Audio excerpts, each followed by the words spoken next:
இதுல தேமுதிக திமுக வந்துட்டாங்க, எப்படி சார்? அவங்களுக்கும் பாமகவுக்கும் இடையில் உள்ள போராட்டம். நாங்க பாமகவோட கீழே இல்லைன்னு தேமுதிக முடிவெடுத்து திமுக அணியில போறாங்க.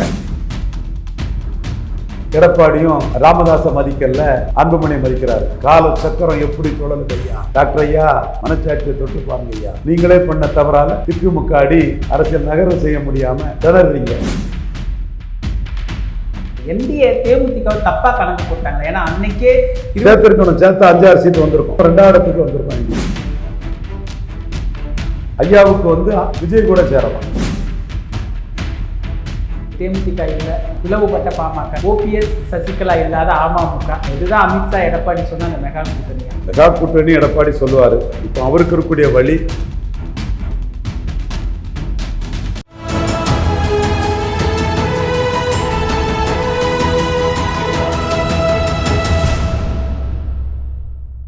தமிழரம் நேயர்களுக்கு வணக்கம். இன்று நம்மிடையே அரசியல் விமர்சகர் திரு ரவீந்திரன் துரைசாமி அவர்கள் இணைந்துள்ளார். சார் வணக்கம். சார் வணக்கம் தம்பி, எப்படி இருக்கிறீங்க சார்? நல்லா இருக்கும் தம்பி. இதுல தேமுதிக திமுக வந்துட்டாங்க, எப்படி சார்? அவ்வளவுதான், திமுக ஒரு ஸ்ட்ரெச்சரா ஒரு உயரத்துக்கு வந்துருச்சுன்னு எடுத்துக்கலாமா? அவங்களுக்கும் பாமகவுக்கும் இடையில் உள்ள போராட்டம் தான். அதில் பாமக வெற்றி வீரர்களாக இருந்தாங்க தமிழ் மண்ணில். அது ஒரு கட்டத்துக்குள்ள விஜயகாந்த் வரும்போது பாமக பின்னடைவை சந்திக்கிறாங்க. 2009 பலகீனப்பட்டு தோற்று போயிடுறாங்க.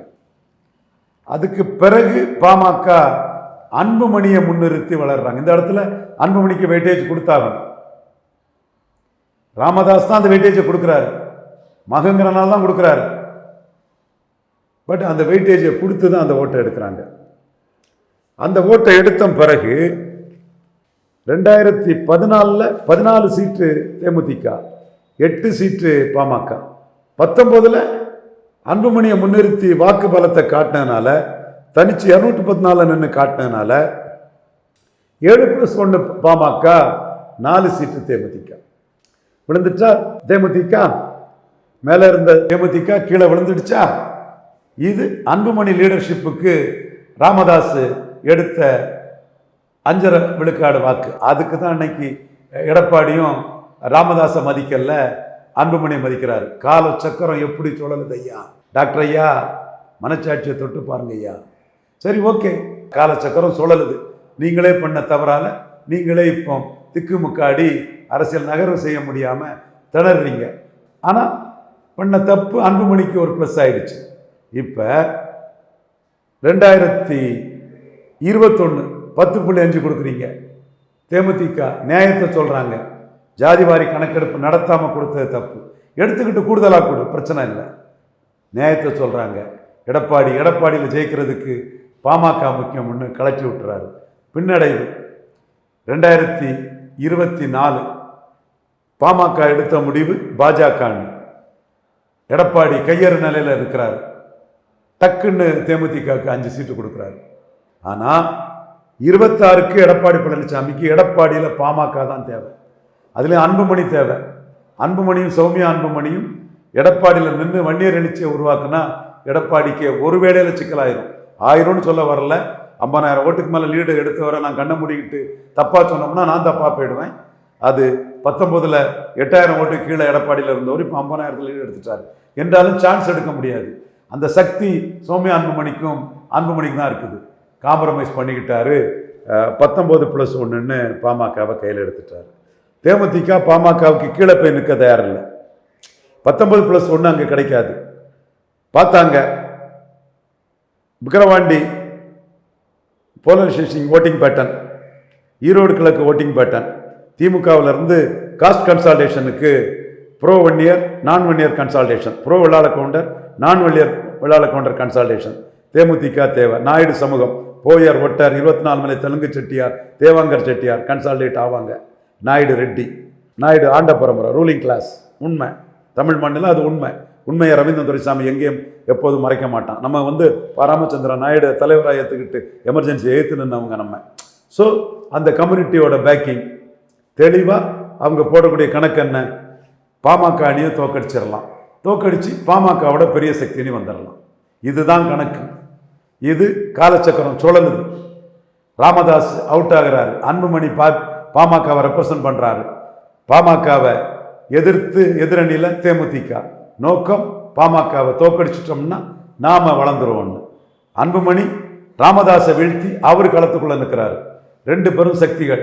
அன்புமணி வன்னியர் வாக்குகளை எடப்பாடிக்கு வாங்கி கொடுக்கறதுக்கும் தேமுதிக அந்த அணிக்கு எதிரான பிற சமூக வாக்குகளை ஒன்றிணைக்கிறதுக்கும் ஒரு கருத்து பார்வையற்றவர்களின் அரசியல் வீகத்தை தாண்டி கலைஞர் ஜெயலலிதா, எம்ஜிஆர் ஜெயலலிதா தாண்டி 98 உருவான ஒரு அரசியல் களத்துக்குள்ள தேமுதிக இந்த பக்கத்தில் நிற்கிறாங்க. இதுதான் தேமுதிக வீகத்தின் பின்னணி. பட் இந்த இடத்துக்குள்ள அன்புமணியும் 2016ஆம் ஆண்டு மாற்றம் முன்னேற்றம் அன்புமணின்னு ப்ரொஜெக்ட் பண்ணி அன்புமணி வந்ததின் விளைவாக அவரும் களத்துக்குள்ள நிற்கிறாரு. ஸோ இந்த போட்டி தொடரும். நாளைக்கு உங்களுக்கு இடையில எப்போ காம்ப்ரமைஸ் வரும், எப்படி வரும்னு சொல்ல முடியாது. இந்த களத்துக்குள்ள நாங்கள் பாமகவோட கீழே இல்லைன்னு தேமுதிக முடிவெடுத்து திமுக அணியில் போகிறாங்க.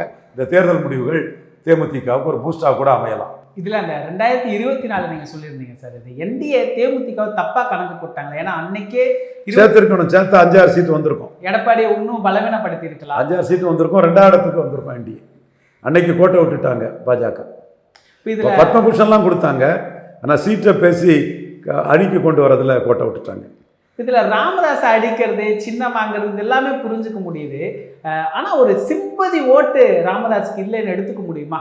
அன்புமணி நிற்கிற இடத்துல ராமதாஸ் கேண்டிடேட் போட்டு சிம்பதி ஓட்டு வாங்க மாட்டாரு, அன்புமணியை பலவீனப்படுத்துவார்னு யாரும் அந்த இடத்துக்கு நகர மாட்டேங்கிறாங்கல்ல. நான் ராமதாஸால தமிழ் மண் ஐயா தாளிங்க நாடாரால இந்துக்களின் தந்தை, தெய்வீக திருமன், சான்றோர்குல சத்திரியர், பயமறியா பச்சை தமிழர் ஐயா தாளிங்க நாடாரால் பொது வாழ்க்கைக்கு நான் அறிமுகமானவன்.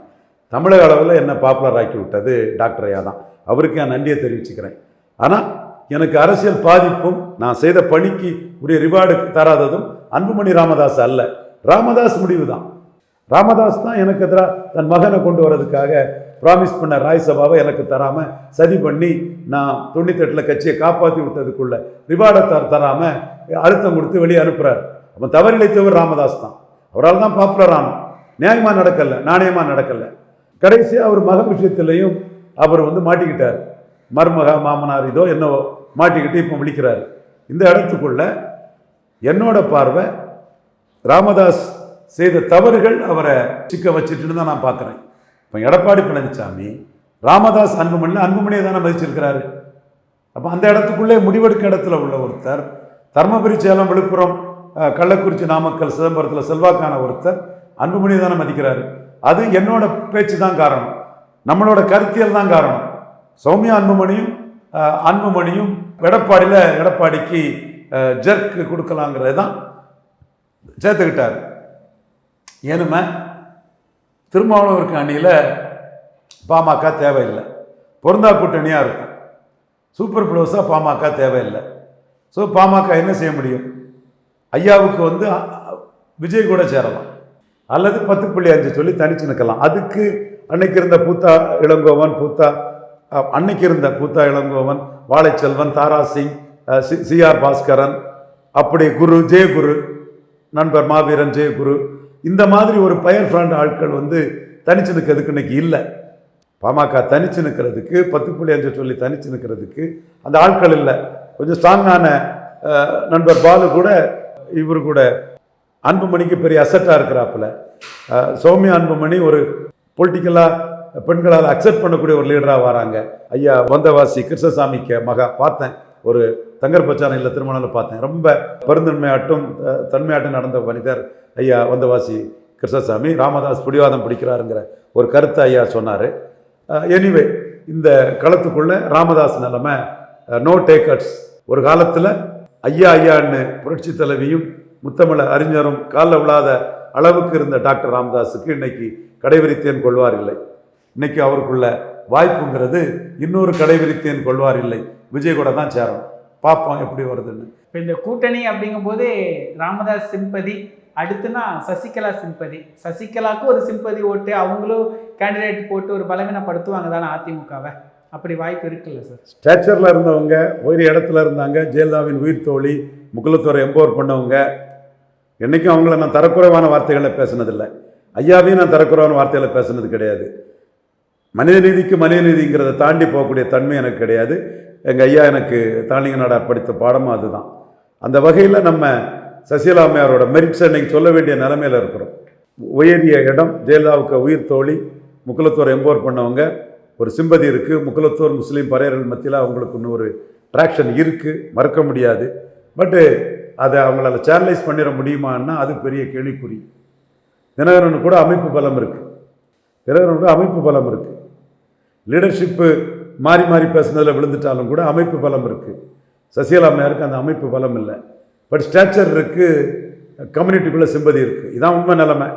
பொறுத்திருந்து பார்ப்போம் என்ன ஆகுது என்று. இப்போ எடப்பாடி ஒரு மெகா கூட்டணி சொன்னார். இப்போ இன்னைக்கு தேமுதிக இல்லை, உடைஞ்சு போன பாமக, பிளவுபட்ட பாமகன்னு எடுத்துக்கலாம். அடுத்தது ஓபிஎஸ் சசிகலா இல்லாத அமமுக. இதுதான் மெகா கூட்டணியா? இதுதான் அமித்ஷா எடப்பாடி சொன்ன அந்த மெகா கூட்டணியா? எப்படி மெகா கூட்டணி எடப்பாடி சொல்லுவார். இப்போ அவருக்கு இருக்கக்கூடிய வழி இந்துத்துவாவை கரம் பற்றிக்கணும். 50-60 சீட்டு பாஜகவை கொடுக்கணும். இந்துத்துவா முன்னிறுத்தி பண்ணணும். இப்போ நாங்களும் திருப்தி அடைஞ்சிருவோம். ஏன்னா 29 கலத்தி விட முடியாது இவரால் மோடியை. இப்போ 75 விழுக்காடு கலத்தி விட மாட்டார். அந்த வகையில் நாங்கள் கொஞ்சம் 75 விழுக்காடு திருப்தியாக தான் இருக்கோம். ஸோ இந்த இடத்துக்குள்ள மெகா கூட்டணிக்கு தாவேக்காவும் தேடி இருந்தீங்க.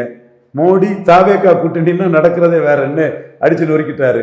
அழுத்தம் கொடுக்குறாங்களா? அழுத்தம். யோ கூட்டணிக்கு வேண்டாம், ஒத்த பிரசிடண்ட்னு ஒத்த சதவீதம்னு பிஎம் மோடி கிட்ட நெருக்கமாக இருக்கக்கூடிய சிவகார்த்தியனை கூப்பிட்டு பராசக்திக்கு ஃபங்க்ஷன் விழா நடத்தின எல் முருகன் சொல்கிறாரு. அழுத்தம் கொடுக்காங்களா? அழுத்தம். ஸோ மெகா கூட்டணிக்கு தேமுதிக இதுவும் இல்லை, தேமுதிகவும் இல்லை, தாவேக்காவும் இல்லை. இருக்க கட்சியை வச்சுட்டு ஒரு இந்துத்துவா மோடிக்கு அதிக சீட்டுன்னு பண்ணால் எடப்பாடிக்கு ஓரளவு தாக்கு பிடிக்கும். தினகரன் சேர்ந்தப்போ ஒரு சின்ன ஹைப் இருந்தது சார். இப்போ ஒரு ஜெல் ஆன மாதிரியே ஒன்றும் தெரியல, அப்படியே டவுன்ஃபால் ஆன மாதிரி தான் இருக்குது. அதிமுக கூட்டணி டவுன்ஃபால் ஆயிடுச்சுன்னு எடுத்துக்கலாமா? அப்படி தான் போய்கிட்டு இருக்குதா கால நிலவரம்? ஏன்னா இப்போது அவர் பெரிய அளவில் என்ன ஸ்ட்ராட்டஜி யூஸ் பண்ணுறாருன்னு தெரியல. சட்ட ஒழுங்கு சரியில்லைங்கிறாரு, போதைப் பொருள் கலாச்சாரங்கிறாரு. இதை பேசி ஒரு ஆன்டி இன்கும்பன்சியில் ஜெயிச்சிடலான்னு நினைக்கிறாரா? 2 இடத்துக்கு தாங்க அவர் அரசியலே பண்ணுறாரு. பாராளுமன்ற தேர்தலிலே பாஜக வேண்டான்னு சொன்னவன் சட்டமன்ற தேர்தலுக்கு ஏன் பாஜக போகிறான்னு சீமான் அடித்து கேட்டுட்டாரு. இது சகோதரர்கள், இந்த உண்மை பலருக்கு கசக்குது. பாஜக மைனஸ்ன்னு தானே மக்களவையிலேருந்து வெளியேறினாங்க. சட்டமன்றத்துக்கு ஏன் வர்றாங்க? மைனஸ்ன்னு தெரியாதா? 2 இடத்துக்கான அரசியல் தான் பண்ணுறாரு. 2 இடம் அவருக்கு தான் வாய்ப்பு பிரகாசமாக இருக்குது. பட் சீமான் மேலும் பலவீனப்படுத்துவார். இப்போ மோடி திரும்ப வராரு, அமித்ஷா இங்கேயே தங்குறாரு. இதெல்லாம் கை கொடுக்குமா சார் அவங்களுக்கு?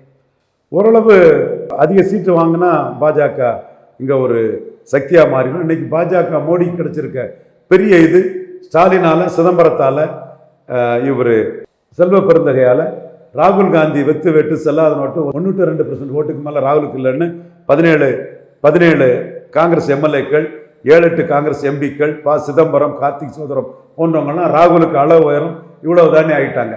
எல்லாம் காலச்சக்கரம் சுழலும். ராகுல் கிட்ட ஏதோ ஒரு பையை வச்சுக்கிட்டு பரிதாபமாக நின்னார் கார்த்திக் சிதம்பரம். இன்னைக்கு ஸ்டாலினை நம்பி தான் அந்த கட்சி ஜெயிக்குது. ஸ்டாலினை நம்பி தான் எம்எல்ஏ எம்பி. ராகுலை நம்பி ஒரு டெபாசிட் தான் கிடச்சிது. அது தெரியாத ராகுல் அட்டுத்தனமாக ப்ளே பண்ணி இவர் மல்லிகார்ஜுன கார்கே, கார்த்திக் சிதம்பரம் எம்பி எம்எல்ஏக்கள்லாம் அடித்த அடி மாணிக் தாகூருக்கு இல்லை, ஒத்த ஓட்டு பிரவீன் சக்கரவர்த்திக்கு இல்லை, அடி ராகுல் காந்திக்கு தான். அடி விழுந்து ராகுல் காந்தி தமிழக காங்கிரஸுக்குள்ள ஒண்ணுமில்லைன்னு ஆயிட்டாரு. எப்படி மாணிக் தாகூர் ஒண்ணுமில்லைன்னு ஆயிட்டாரு, எப்படி பிரவீன் சக்கரவர்த்தி ராகுல் காந்தி ஒண்ணுமில்லைன்னு ஆயிட்டாரு, உங்க காட் ஃபாதரே ஒண்ணுமில்லைன்னு ஆயிட்டாரு. சீமான் 8.2 விழுக்காடு பாராளுமன்றத்தில். சீமானுக்கு கிட்ட நிற்பாரா ராகுல் காந்தி? கோளை நாய்கள் களத்தை விட்டு ஓடிட்டாங்கன்னு சொல்லும்போது இந்த ராகுல் காந்தி, பிரவீன் சக்கரவர்த்தி, மாணிக் தாகூர் இவங்கெல்லாம் சேர்த்து தான் ஏட்டுச்சொரக்க அரசியல், கற்பனை அரசியல்னு விஜயை பற்றி மாணிக், அதில் கூட மணிசங்கரையர் நெத்தி அடியா பிரவீன் காந்தி மண்டையில் ஒரு அடி, அண்டர்ஸ்டாண்ட் நாட் ப்ரூவ்டா, வளம் நிரூபிக்காதவர்னு மாணிக் தாகூர் முட்டாள்தனமாக பேசாத சீனியர் லீடர் மணிசங்கரையர் காட்டிட்டு போயிட்டாரு. மொத்தத்தில் இந்த களம் ராகுல் காந்தி பூடம் தெரியாமல் சாமியாடி தமிழ்நாட்டில் அவர் ஒண்ணுமில்லைன்னு நிரூபிச்சுட்டு போயிட்டாரு. இப்போ அண்ணாமலையும் பட்டு படாமையே பேசுறாரு. ஒரு உள்ளார அரசியல் செய்கிற மாதிரி தெரியல. அது என்ன கணக்கு? அது சீட் ஷேரிங்காக இருக்கிறார். சீட் ஷேரிங் அவர் எடுத்த 11.4க்கு தக்கன சீட்டு வேணும். எடப்பாடி அதில் ஏமாந்துடக்கூடாது. ஒரு கோஷ்டி எடப்பாடிகிட்ட ஏமாறதுக்குன்னே பாஜக அதுக்குள்ளே இருப்பானுங்க. அது இல்லை, ஏமாந்துடக்கூடாது. நிகழ்கால அரசியல் குறித்து பல தகவல்களை பகிர்ந்து கொண்டதுக்கு நன்றிங்க சார். நன்றி தம்பி. இதே போன்று நிகழ்கால அரசியலின் சாரம்சங்களை அரசியல் ஆளுமைகளின் நேர்காணல் வழியே தொடர்ந்து காண தமிழ் நிறம் வலையொலியை சப்ஸ்கிரைப் செய்யுங்கள். தங்களின் மேலான கருத்துக்களை கருத்துளை பெட்டியில் பதிவிடுங்கள். நன்றி, வணக்கம்.